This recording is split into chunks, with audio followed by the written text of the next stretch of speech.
There are hedge fund managers making $1 million an hour. I know it's crazy, right? It's money everywhere. It's money in everything. I want to help you. Start your business today. Come join my royal family. Subscribe to Casino Is the Name. Hey, yo, what's going on right now? You're watching Casino Is the Name, and residual income is what we're going to talk about in this video. Residual income. You know what residual income is? That is the money that comes in when you're not even doing the work anymore, or when you're not actively engaged in whatever the activity is. You're not actually clocking in. You're just sitting down and waiting for money to roll in. That is residual income, folks. And there are usually, I would say, 3 main types of residual income. And I know a lot of people talk about going into real estate, and some people want to flip houses to get some quick money, but I'd say 90% of everyone that I speak to about residual income or about real estate, they're looking for residual income. They're looking for money that while they're on vacation is still coming in. When they're old and gray, the money is still coming in. And that's basically what the whole concept of having rental property is residual income. And I wanted to come kind of clarify some things for people who don't know. There are 3 main types, in my opinion, of residual income. One being rental property. Doesn't have to be real estate. It could be something else that you rent, and you can rent over and over and over again. That's residual income. There's a form of residual income. Most of it is real estate. And well, that's what most people think about. When it comes to rental property, they think about real estate, but it could be equipment, it could be whatever you're renting and somebody's paying you to borrow it, that can be considered residual income. Number 2 would be, I guess you would say, dividends, some type of stock in something.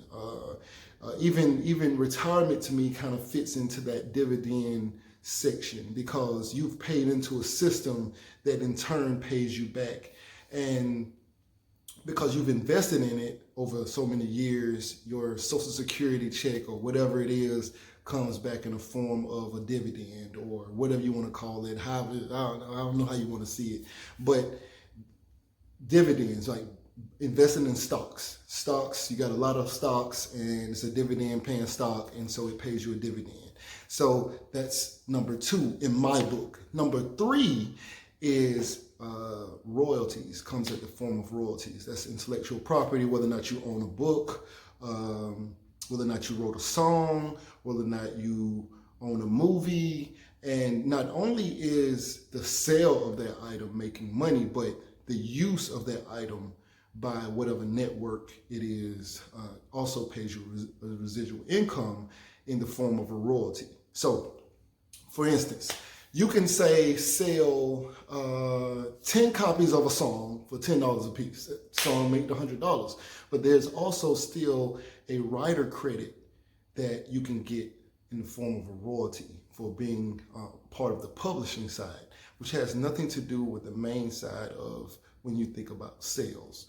So anyway, those are the 3 main ways. Now, how do they break down, and what is the difference in what I'm actually more so focused in as an investor, or as a creator, or as just a person trying to garner residual income? So I'm gonna go from the first one. Let's talk about real estate. Real estate, I have real estate. A lot of people have real estate, and rental property. A lot of people have rental property, and that is a very common form of residual income. Now, the thing about real estate, it requires a large investment usually. And even if you don't consider $5,000 a large investment, still an investment. You still have to come out of pocket something, right? So it requires usually a substantial investment to get into it in order to garner the property in order for you to rent out. Now, on top of that, it usually also requires a bit of debt. So whether or not you buy it outright, which means that you'll end up putting up a large sum of money up front, or if you take on debt, you put up a small amount of money up front and you take on a large amount of debt. So let's say we're talking about $100,000 property, And so you may, depending on if you got a VA loan or whatever you use, but let's say you have an FHA loan, so you're 3.5% down, so that's $3,500 on 100,000. You got $1,000 earnest money, you're in like 4,500, but you own an asset that you still cannot rent just yet unless it's a duplex or something like that, because you have to live in it for at least a year before you can turn it into rental property, or you'll have to put 20% down. So 20% of 100,000 is 20,000, right? Unless you bought it that way through a conventional loan, which then in turn you can rent out to whoever as soon as you bought it. But you're looking anywhere between $4,500 and $20,000 on a $100,000 investment, and you still take on $80,000, anywhere between 95,000 up to, well, 80,000 and 95,000 in debt to facilitate that transaction in order for you to try to even acquire the property. And so number two, so as you can see, the number one way is a large investment, $80,000 in debt, along with at least $4,500, between $4,500 and $20,000 on a $100,000 asset. So you could be $80,000 to $95,000 in debt, and you still would have to come out of pocket something, unless you did a VA loan, which no money down is required for that. But anyway, let's just keep moving. So the second form is at the hand of dividends. Now, if any of you have ever bought stock, or you have a 401k plan or anything like that, 401k plan is great because your company is matching you. So if you put up $100, they match you with another $100 up to a certain percent. So you doubling overnight, right? I mean, immediately. But you still have some money invested, right? Whether or not it's 10,000 over so many years, or 2 years, or a year, or whatever it is, whatever you're putting in, you're still putting money into it. And in turn, they're going out and they're buying stock. That's what the 401k plan is. They're buying stock. Might be a bundle, some kind of mutual fund has Microsoft stock, Google stock, Ford stock. It has a combination of different stocks. And so basically you're buying stocks. And when you get ready to retire, there's a dividend based on whatever you've put into a system. And that dividend is what you live off of for so many years. They estimate it out, whatever, and they multiply it by whatever. Anyway, it's a dividend. That's basically what you're living off of. Now, if you just said, well, I'm just going to buy a bunch of stocks and I'm going to invest in the stock market, and unless you're day trading, which is then makes you an active, makes it an active versus a passive. So it is not necessarily residual income. But true residual income would be money that you've bought something and you're just waiting on the company to send you a dividend. So you have to make you have to put a lot of money in order to get a lot of money out, right? Like you would literally, to make $20,000 in dividends a year, you're probably going to be millions invested in stocks before you receive that level of a dividend. Unless that company gets bought out by another company or something ridiculous or whatever. But you would probably have millions invested. You might be $2-3 million invested before you will see a dividend in a yearly basis of 20,000 or so like that. So it's still a large amount of money. And remember, that money it's actually put into a system, so you've invested in it. So it's usually a large sum of money, unless you're day trading and you're trying to grow your money every hour, or you're trying to trade out and trying to keep earning more and more money. But to actually receive a real true dividend where you can live off, you're probably like hundreds of thousands or millions of dollars invested before it's enough money for you to actually receive as a dividend to live off of. And here's the third way, which is my most favorite, because real estate requires less money initially to possibly make some money from than say stocks usually, but stocks has a much lower buy-in because you can buy a stock for $10 versus you can't get any real estate for $10, really. Like almost like not realistically. I mean, there may be some, I don't know anything where you can buy real estate for $10, but there may be something out there, but it's still not a normal thing. But in stock, you can get in for $5, $10, you can start trading. And if you're doing active trading, then you can grow. But if you just want to hold on to a stock and get like 10 cents every quarter, or however often they issue a dividend, then you could do that. right? But you would still need a large sum of money invested before you really ever see any real money from it. Now, the third way is my most favorite way. So stock requires the most of your own capital to invest, right? Real estate requires the second least amount of your own capital to invest. The third way returns the greatest, has the greatest ROI. Okay, now let's talk about stocks. So stocks, you make money based off of how much money you've actually put in. But with real estate, you might only put in a fraction of the money, but you can still see a return. And your ROI is going to be based off of how much money you actually put into it. See what I'm saying? Your ROI is not based on the amount of the loan, but you did take on that debt, but the ROI is based on how much money you actually have to put in. What is your return on the money that you invested? If you put in $10,000, then what is the return on that $10,000 is where you're going to look at your ROI. So when it comes to the third way of residual income, which is intellectual property, owning books, movies, music, videos, whatever it is, that intellectual property usually requires only sweat equity, time, like you had to create it. Once you create it, it's yours. Now, whatever medium you put it on, whether or not it's YouTube, whether or not it's iTunes, whether or not it's Amazon, whatever those things are, you have zero, besides, I mean, there's no, it's free to release it. And if you make any money on it, it's yours, right? Like, you haven't had to invest any money into it. Like me right now, what I am doing right now, making this video is going to be watched, right? I am, hold on, give me 1 second. Sorry about that.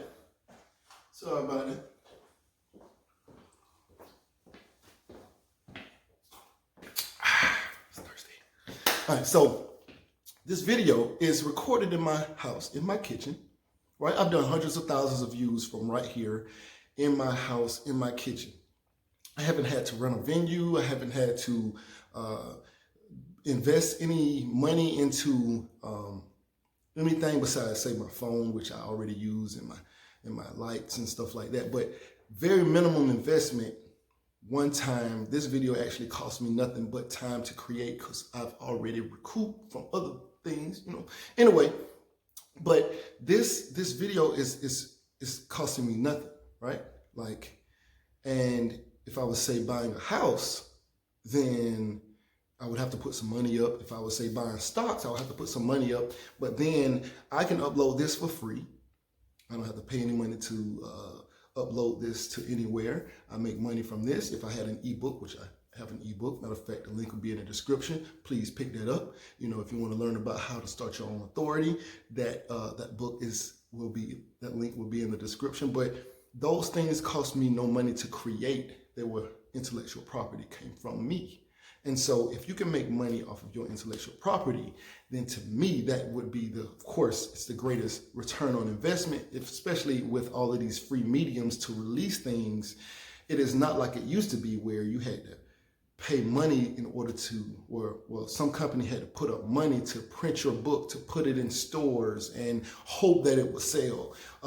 CDs had to be pressed up and placed into stores and hope that they would sell. That is a cost associated with each one of those, that book, that CD, whether or not it's the paper, whether or not it's the plastic, the wrap, the production side. There is a cost associated with it back in the old days. But nowadays, you can literally release a movie to iTunes and for like $10 or $20, maybe $100 or whatever it is. Comparing that to the amount of, and you could have shot it all yourself. You could have, really, you don't even have to pay iTunes. You can probably upload it to Amazon or some other medium and sell it through that way, and it probably wouldn't cost you anything. And whatever somebody pays for it, you know, you get, right? It's the greatest return on investment. Comes at the form of media, and at the rate that we're consuming media currently, it's almost impossible to keep up with the level of production that is required, that the consumer is able to consume. It is ridiculous how much stuff is being put out constantly, and it is still not necessarily enough. When Netflix uploads a documentary or some series, you might binge it, right? You might watch it all in a weekend. But it took Netflix, it took them months, like on end. Like there's nothing really probably shot in a month on Netflix. It usually takes months to create something, to build something, and we'll watch it in a weekend. And that's why they be like, man, we gotta come up with another series. You know, we'll watch the whole season, 15 episodes in a weekend. And we're like, dang, I'm waiting on the next season already. And they just uploaded it. So they can't even keep up with the level of production, so they have to continue to make more and make more and make more. I upload a video and people are waiting on me days, maybe a couple weeks, even if my life is busy. I'm trying to ramp it up for you guys, but if my life is busy, you know, but there's a consumer out there who finds value in my content, and I'm trying to keep up with that level of production for them, which is almost impossible. So there's always more that can be done in media, especially. And so the world is becoming more accessible. The world is changing. Everything is moving faster. And so for me, the greatest return on investment would come at the hand of intellectual property. So if you are somebody out there, you can write books, or you can make music, or you can do something like that, I say you guys are focusing on building, trying to get into real estate, and you already make money making movies. I think you should be focusing on whatever that medium is that you're good at already and building that way. Now, if you don't have that skill set, then yes, stick with what you know. I mean, you know, go into real estate. Now, if you're in real estate and that's what you know, then definitely stay in real estate. Don't necessarily try to go over here because you hear is great. Stick with what you're strong in. If you're somebody who knows stocks and you don't necessarily want to deal with the hassle of dealing with real estate and tenants and things like that, then stay in that area. You don't have to go out and write a book if you don't want to, like just to have that. It may not do well for you, you know. Real estate may not do well for you. Stick with what you know and what you're strong in and grow that. There's always levels. If you do real estate, and you might be doing well. Let's say you're doing well. You're making $100,000 a year, $200,000 a year doing real estate. Maybe it's from flipping, maybe it's from residual income from rental property. Maybe you're doing very well in that way. But I guarantee you are not the biggest in that sector. I guarantee that there's somebody bigger. There's a level above where you are. And if you're doing stocks, I guarantee you're not Warren Buffett. You know what I'm saying? Like, there is somebody out there that's doing it on a higher level. So there's always more levels for you to obtain. Don't get complacent. Don't say, well, I've mastered that. You know, I'm done. When it comes to like media creation, there's always another level. You're not Paramount Pictures. You're not Tyler Perry. Even Tyler Perry is still trying to go bigger, you know? So I say, always strive to make it to the next level and stick with the thing that you know. And it's okay to try other things. Definitely it's okay, because I've done them all. I've done all three. I have a 401k plan. I have real estate. I have media. I do media creation. There's levels, right? And so it's not like don't try them or anything like that. But I'm just saying, like, if I knew what I know now, I would have just focused on this. I mean, I still had a 401k plan and I've bought stocks and all of that, but I liquidated my stocks, honestly. I liquidated my stocks, and I got out of it because I'm very active when it comes to what I'm trying to do. So don't want to really go too much into detail, but I kind of just got out of that. I do think that there's a lot of money to be made in stocks. I wasn't day trading or anything like that. I still have a 401k plan, so, but if it was me, I would be focusing on media creation Yeah, so anyway, right now you're watching Casino Is the Name. I'm out of here. There are hedge fund managers making $1 million an hour. You know, it's crazy, right? It's money everywhere. It's money in everything. I want to help you. Start your business today. Come join my royal family. Subscribe to Casino Is the Name.